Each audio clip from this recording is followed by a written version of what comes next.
Lebih dari 70% permukaan bumi terdiri dari lautan. Malahan, sebagian daratannya berada di bawah permukaan laut. Tapi anehnya, kita baru menjamah 5%-nya aja. 12 astronot telah berhasil mendarat di bulan, tapi baru 4 orang yang berhasil melakukan penyelaman berawak menuju tempat terdalam di seluruh dunia, Palung Mariana. Tantangan terbesarnya tentu saja tekanan. Di laut dalam, suhunya sangat rendah, jarak pandangnya 0, dan tekanannya sangat kuat sehingga jauh lebih sulit mengirimkan manusia ke dasar laut daripada ke ruang angkasa.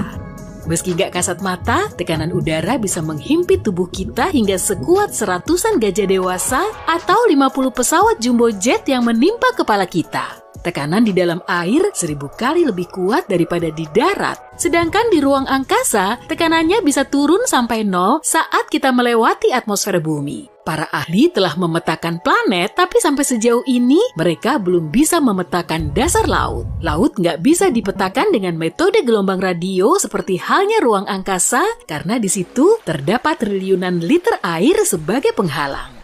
Samudra Pasifik terus menyempit, sedangkan Atlantik makin luas. Bertahun-tahun lalu, Samudra Atlantik sama sekali belum ada dan baru terbentuk setelah Amerika Utara dan Selatan saling terpisah.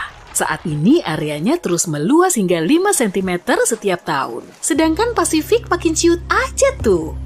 Laut juga punya suara khas yang disebut bloop. Suara kuat berfrekuensi rendah ini bisa bikin kita langsung ngacir. Para ahli mendeteksi suara bloop pada tahun 1997, tapi setelah beberapa tahun diteliti lagi, ternyata bunyi ini berasal dari retakan gunung es yang menjauhi gletser.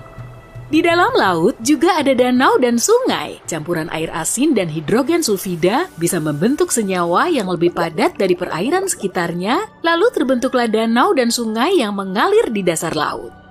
Air terjun terbesar di dunia, Katarak Selat Denmark, juga berada di bawah perairan Islandia dan Greenland. Tingginya 3.500 meter dan airnya hampir 2.000 kali lebih banyak dari Niagara. Air terjun bawah laut ini bisa terbentuk karena air dingin jauh lebih padat dari air hangat. Makanya bisa mengalir ke dalam laut Irminger yang suhunya lebih hangat.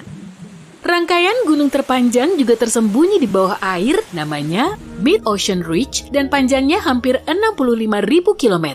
Manusia baru bisa menyingkap 1%-nya saja dan ternyata pengetahuan kita soal gunung ini masih sangat minim kalau dibandingkan dengan Mars atau Venus.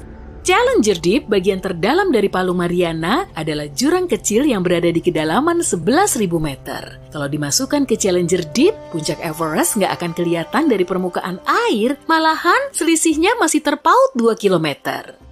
94%